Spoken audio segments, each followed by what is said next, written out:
श्री श्री सद्गुरु महापुरुष अच्युतानंद पदारविंद तले अनंत कोटि कोटि दंडवत। जय जगन्नाथ, जय माँ सारला। आज कहिबार अभिप्राय यही कि जेते ठकी पार राज दरबार रे, जेते ठकी पार जन जगत रे, ठकी पारिबनी प्रभुंकर दरबार रे।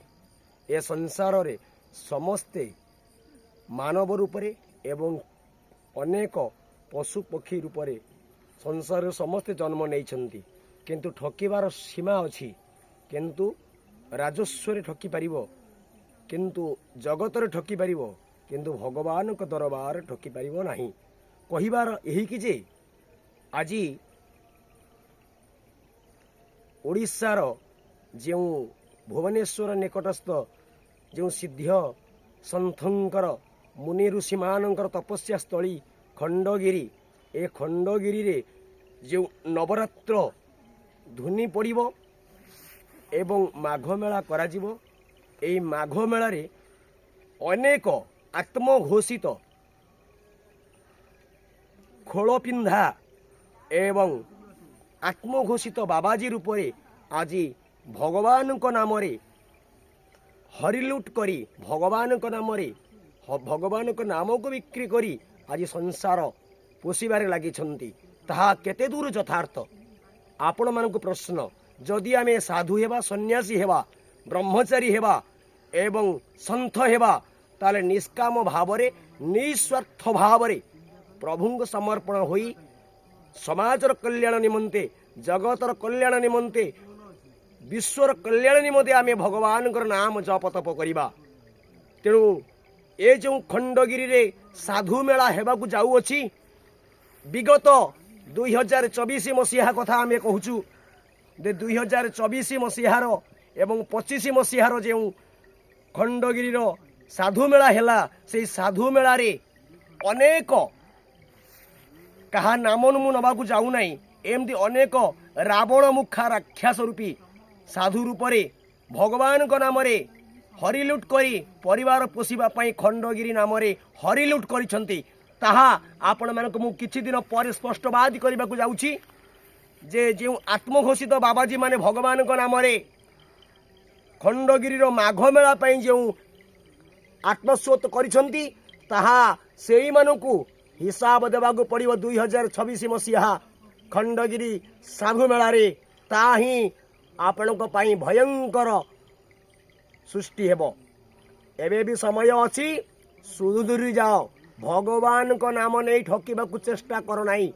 जदि आपणकर किछि करिवार अछि जगत पाई, ताले निजको निष्काम भावरे निस्वार्थ भावरे जगतर मंगल चिंता करंतु। आज जो खंडगिरी रे साधु मेला हेउची किंबा माघ मेला हेउची, ताहा तो भुवनेश्वर खंडगिरी प्रशासन बीएम कॉर्पोरेटर सब बुझुची।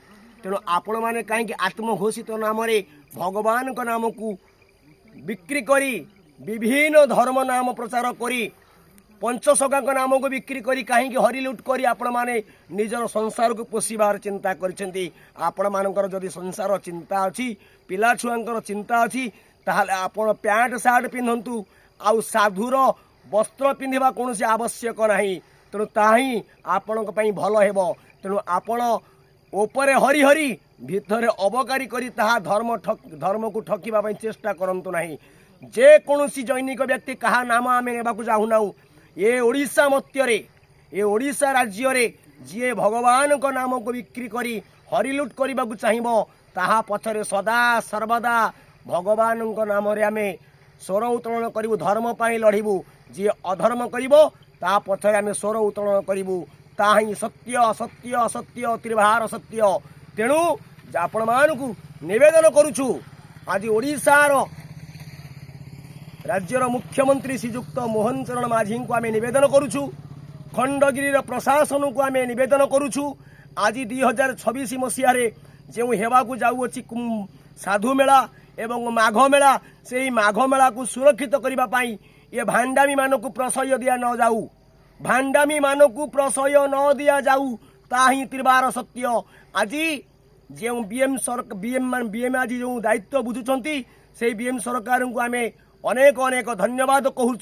तेणु आज जदि खंडगिरी माघ मेलारे आज जदि माघ मेला चली बहु समागम चली भक्त मानकर ताही भगवान निर्देश रे। तेणु ओडिशा रे महाप्रभु जगतर नाथ जगन्नाथ महाप्रभु थाऊ थाऊ आमे अन्य कोनोसी भांडामीर शासन करने को देबु नाहु एवं भांडामी मानक राजुत करने को देबु नाहु एवं धर्म ठक मानक आमे केबे भी प्रश्रय देबु नाहु। जय जगन्नाथ, जय माँ सरला, जय माँ खंडगिरी बारभुजा की, जय माँ बिरजा, जय माँ मंगला, जय माँ आदिशक्ति। धर्मर विजय ध्वजा उड़ू, धर्मर विजय ध्वजा उड़ू, अधर्मर नाश हेउ, अधर्मर नाश हेउ। म्लेच्छ को संहार करंतु महाप्रभु जगतर नाथ जगन्नाथ। बोल आनंद एक बार, हरि हरि बोल। जगत उद्धार हेउ, जगत उद्धार हेउ। बोल आनंद एक बार, हरि हरि बोल।